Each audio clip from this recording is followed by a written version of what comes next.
Welcome aspirants to the channel Syllabus Coach. You all know that we have been presenting the unique series to revise and revisit NCERTs. Friends, Syllabus Coach channel has been running by a team consisting of alumni of IIT, IIM and also persons who have cracked exams, many government exams. So here we are starting this series to make it easy for you to revise each and every NCERT lesson within less than 10 minutes through MCQs and quality bits which you can do on real time.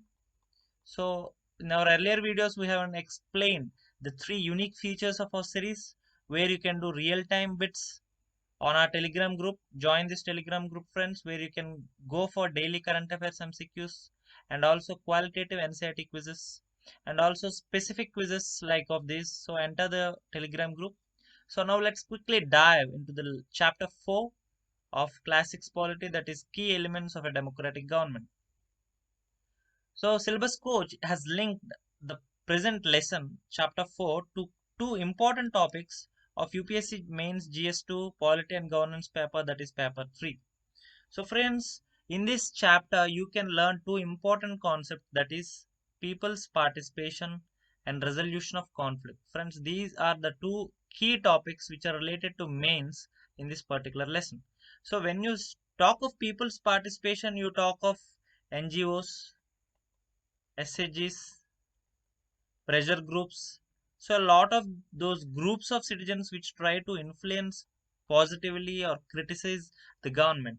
So there the role of NGOs, SHGs and other stakeholders comes. That's how this topic is linked to this lesson. And now coming to the second topic, that is resolution of conflict.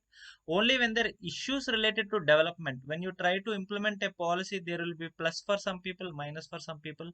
There will be imbalances, right? There will be inequalities. So to reduce these imbalances and inequalities and bias in the implementation of policies, there has to be concepts called justice and equality. These two words are very important, friends. These are important for your ethics as well. So only when there is issues, you will have these concepts called equality and justice. So this is how we have to link a small polity NCERT lesson to the chapters of NCERT, chapters of UPSC mains. This is how you can score good marks. This is how you can write straightly the lines of NCERT in your UPSC mains answers. That gives you an edge. So let me connect this question of 2015 mains to this lesson. How can the role of NGOs be strengthened in India for development works relating to protection of the environment? Discuss throwing light on the major constraints. Friends, I suggest all the aspirants to give your answers in the comments. That will be a good pooling of knowledge. Read about this. I want you to do learn by doing. Learning by doing, friends, it's called. So only when you search a topic and try to give an answer, that will improve your knowledge. Not only knowledge, it will also help you in retention. You will not forget that if you search for it. So I want you to search at least 2 to 3 NGOs who are working in the domain of environment. Write key points of what they have done in the last years. Some NGOs, I would not name it, you search it.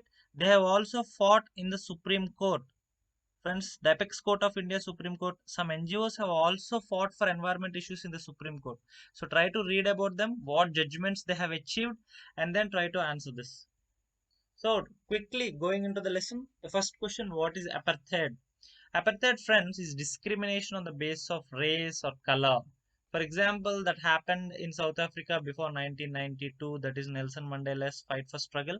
So blacks were heavily criticized by the whites. This also happens in many other Western countries, like partly in America as well.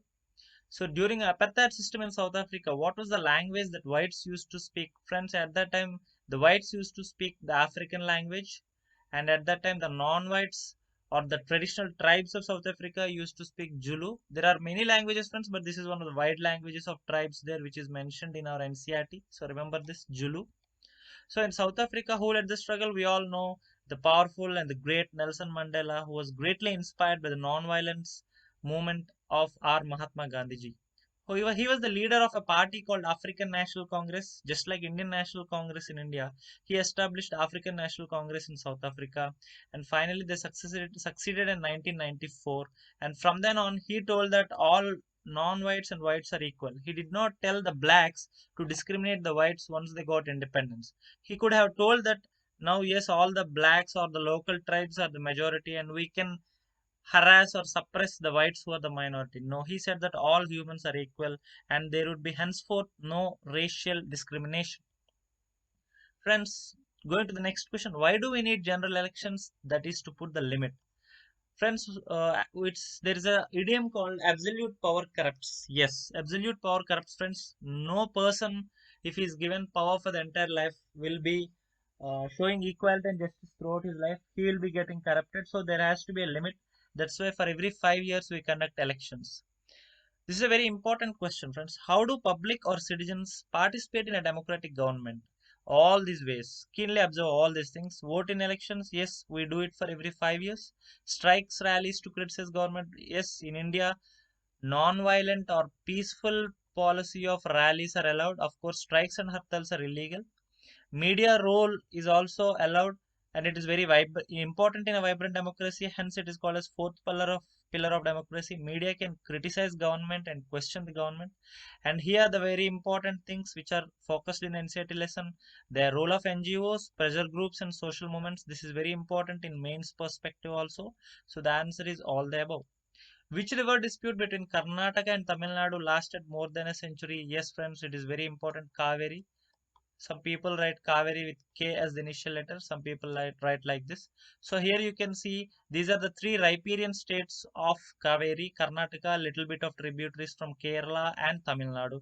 So because of dams like Krishnaraj Sagar, etc., and Karnataka being the upper riparian state, when the river seasonal flow happens and there is less water in the in the Kaveri in the summer season, so Tamil Nadu you would obviously getting less water, so the conflict has been there since 100 years. Why rivers became a source of conflict between the states? All the above reasons, friends.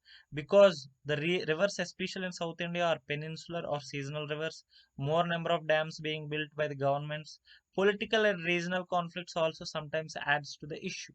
So, friends, if you see, there are actually 8 official tribunals, river tribunals of India, interstate tribunals. Out of them, or I think 7 are from South India because South Indian rivers are seasonal rivers and in summer the river flow is less. So the lower riparian states will get no water and they will fight with the upper riparian states. But if you compare the northern plains, because all the rivers come from Himalayas, they are perennial rivers.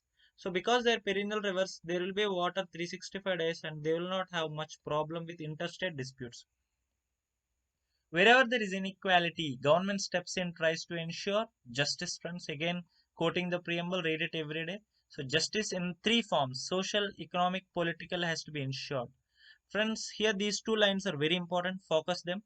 Justice and inequality are inseparable. That means without justice, there is no inequality. Without equality, there is no justice.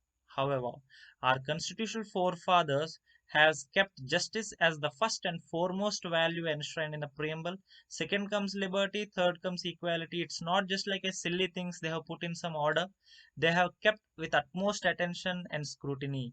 Yes, the first justice should be there in these three forms. Only then you can talk of liberty and equality.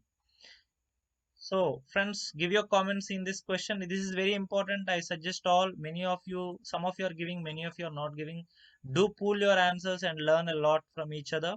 Explain all the key values like justice, liberty, etc. enshrined in our preamble in your own words.